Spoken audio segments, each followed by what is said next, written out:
Hello everyone, good morning. Welcome back to my online class. Students, in last class we have discussed some legislative powers of governor. Today we are going to discuss some more legislative powers of governor.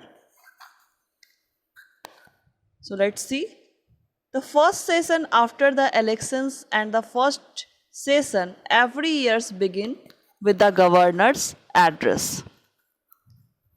तो election के बाद जो पहला session होता है और जब हर साल जब नया सेशन स्टार्ट होता है यानी कि जो पहला सेशन होता है प्रति वर्ष का जो पहला सेशन और इलेक्शन के बाद का जो पहला सेशन होता है तो वो कौन एड्रेस करते हैं तो वो गवर्नर के एड्रेस के साथ उसकी शुरुआत होती है.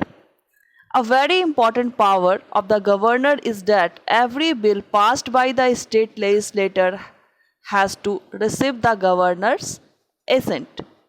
जो सबसे इम्पॉर्टेंट गवर्नर का लेजिस्लेटिव पावर होता है वो होता है कि जो स्टेट लेजिस्लेटर में जो भी बिल पास होते हैं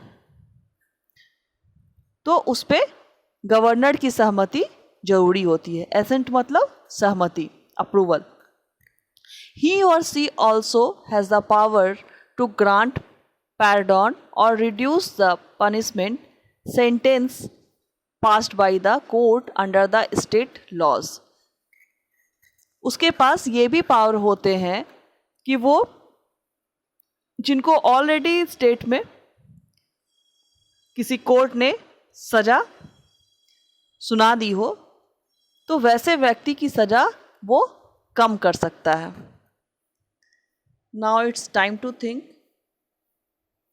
find out the names of few MLAs who constitute the Vidhan Sabha of your state.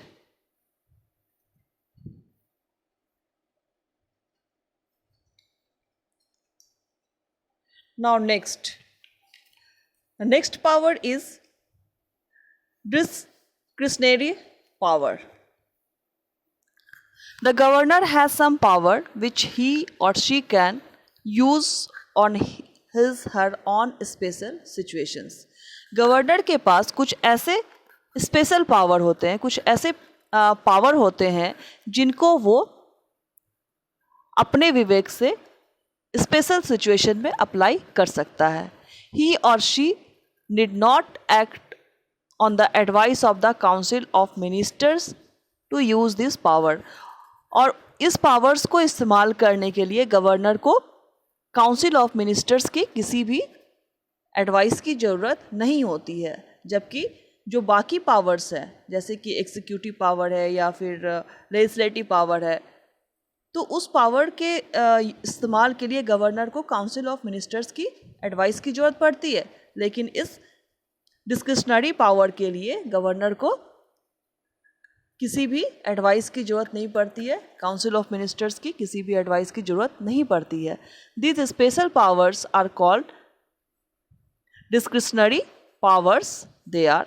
और ये जो स्पेशल पावर्स हैं इनको बोलते हैं discretionary powers. They are if no single party has a majority in the assembly, the governor can use her discretion in appointing the chief minister. अगर कोई single party यानी कि विधानसभा का जब इलेक्शन होता है तो उसमें कोई भी सिंगल पार्टी अगर मेजोरिटी हासिल नहीं कर पा रही है, मेजोरिटी हासिल कब कर पाएगी जब उसके टोटल वोट जो है वो टोटल मेंबर्स के टोटल सीट के 51% से ज़्यादा हो या 51% कम से कम हो. तो अगर उतनी भी नहीं बन पाती है तो उस केस में the governor can use his or her discretion in appointing the chief minister. तो उस केस में गवर्नर अपने इस पावर को चीफ मिनिस्टर को अपॉइंट करने के लिए यूज़ कर सकता है. So students, I hope you all understood today's class. The rest discretionary power of governor we will discuss in next class. Till then, bye bye.